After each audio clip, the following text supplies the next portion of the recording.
Welcome to This Explainer. Today, I'm playing the role of your resident cynical industry analyst. We're going to tear down this glossy, totally performative theater of the current enterprise AI boom. We're pulling back the curtain to reveal the actual hidden costs of all these empty corporate strategies. We'll be looking at cold, hard data from recent enterprise reports to figure out why, despite all the hype, so many companies are just completely failing to get a real return on their massive AI investments. Let's get right into it. I want to hook you right out of the gate with this staggering macro reality. According to Bain, AI firms are going to need $2 trillion of annual revenue by 2030 just to meet their worldwide compute needs. I mean, $2 trillion. Let that sink in. That number is entirely disconnected from current corporate realities and fundamental business outcomes. It really highlights this massive, glaring gap between the hype driving all this investment and the actual value being generated on the ground. Section 1, the trillion-dollar illusion. Let's start by zooming in on these dizzying valuations and the fantasy of endless growth that's really driving this frantic corporate mandate. $4.3 trillion. That was NVIDIA's market cap as of February 2026, making them the most valuable company in the entire world. Now, sure, they are generating incredible revenue, but this astronomical number is setting the stage for some massive corporate FOMO.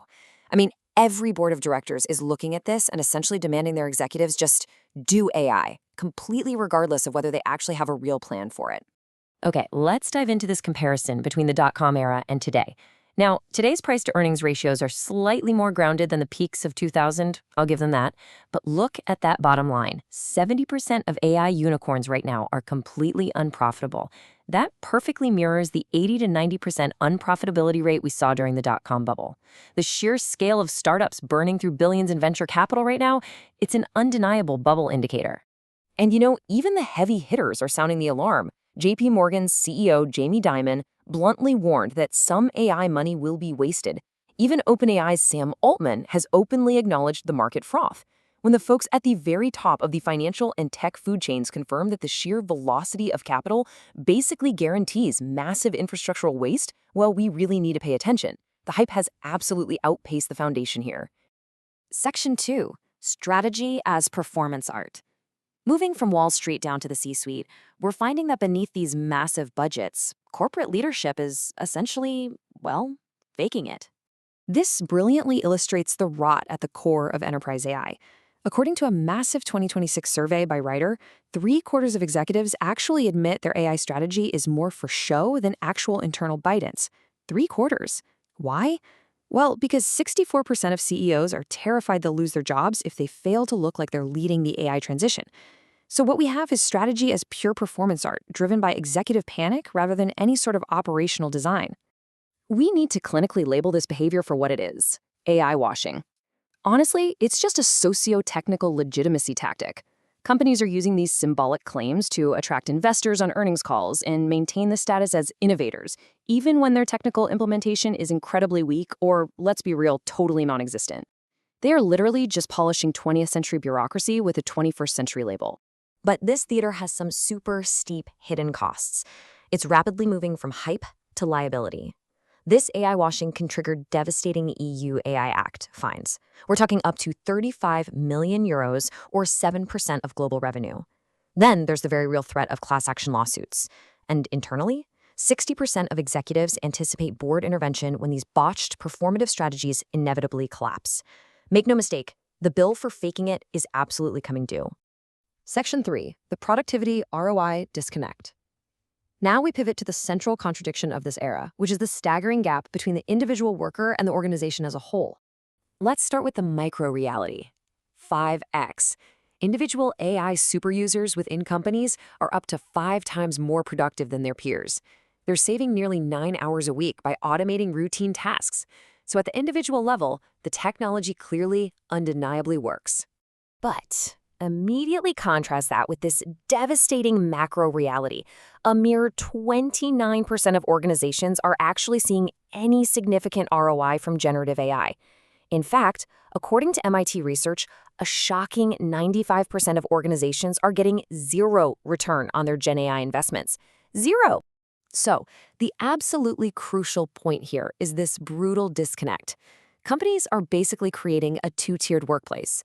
You've got an AI elite saving massive amounts of time on one side, but the organization itself is suffering from a complete lack of structural transformation. These individual wins just aren't compounding into business value, mostly because executives have just thrown shiny new tools at their staff without actually redesigning the underlying workflows. Section 4. Chaos, sabotage, and slop. When strategy fails and leaders rely on threats instead of systems, trust breaks down completely. Let's diagnose the specific diseases currently plaguing the modern enterprise. Look at this alarming data. Because executives are resorting to layoff threats, with 60% of them planning cuts for non-adopters, employees are actively pushing back. Get this, an astonishing 44% of Gen Z workers admit to actively sabotaging their own company's AI initiatives. It makes sense, right?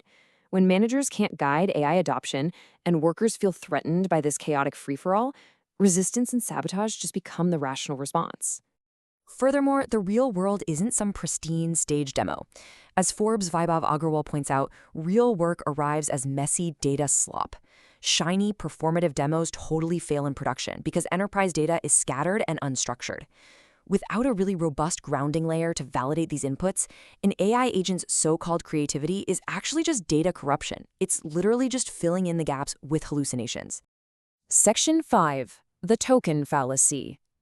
Let's dissect the incredibly flawed corporate logic that assumes throwing more money and compute at a problem somehow guarantees a better outcome.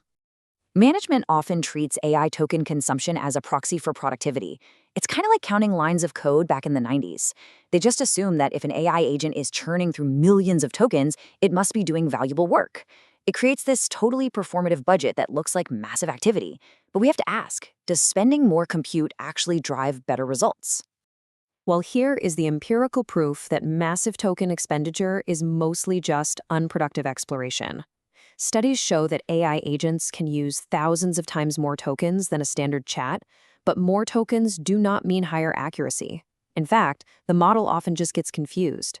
You actually achieve peak accuracy through constrained, efficient logic, not by just blindly burning compute and hoping for the best. Section 6. From demo to infrastructure. So, how does a company actually cure this systemic rot and move from playing automation roulette to building real, reliable infrastructure? Well, first off, you have got to abandon outdated metrics. Measuring hours saved or headcount reduced is legacy thinking. You have to measure the actual value of an agentic system through modern metrics, things like cost per insight and time to decision. It's not about how cheaply an agent generates a block of text. It's about how efficiently that system produces a decision-grade insight for a human to actually act on. To get there, you really have to do the unglamorous hard work. Step 1. Map your workflows and surface the hidden logic of exactly how decisions are made in your company. Step 2. Standardize your data fundamentals and clear up your assumptions. And finally, Step 3. Embed governed agents with verifiable identity directly into the value chain. You simply cannot automate a messy, unmapped process. It doesn't work. True AI infrastructure requires verifiable identity, not just impressive demos.